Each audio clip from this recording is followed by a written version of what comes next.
I think full court کا مطالبہ اس لیے ریجیکٹ ہوا کیونکہ اس قسم کا یک طرفہ ناانصافی پر مبنی فیصلہ آنا تھا، اور اگر فل کورٹ بن جاتا تو خوف تھا نا، اس وجہ سے فل کورٹ نہیں بنایا، کیونکہ یہ ناانصافی کرنی تھی، کیونکہ یہ لاڈلے کو نوازنا تھا، کیونکہ یک طرفہ فیصلہ کرنا تھا جس میں انصاف کا قتل ہوا ہے۔ تو ظاہر ہے فل کورٹ میں تو بہت معزز جج صاحبان شامل ہیں جو آنےسٹ ہیں، جن کی شہرت داغدار نہیں ہے، تو ان کی موجودگی میں اس قسم کا فیصلہ کرنا وہ مشکل تو نہیں، میں کہوں گی ناممکن ہو جاتا، اس لیے فل کورٹ نہیں بنا۔ اور اگر نیت میں کوئی خرابی نہ ہوتی، اگر آپ نے یہ ناانصافی نہ کرنی ہوتی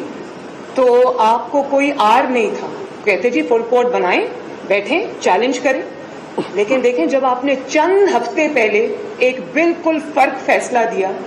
اور اس فیصلے میں جو آپ نے پرسوں دیا ہے اس میں آپ نے اپنے پچھلے فیصلے کو خود ہی اڑا کے رکھ دیا،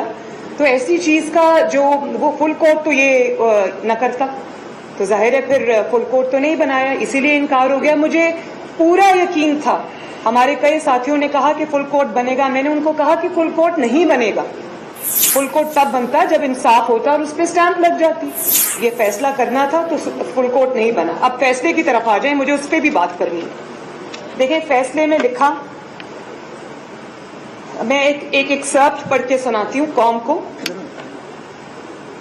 Thirdly,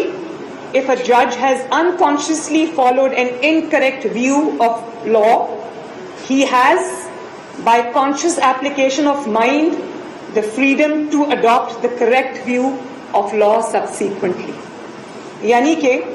اگر انجانے میں جج صاحب سے، کسی جج صاحب سے کوئی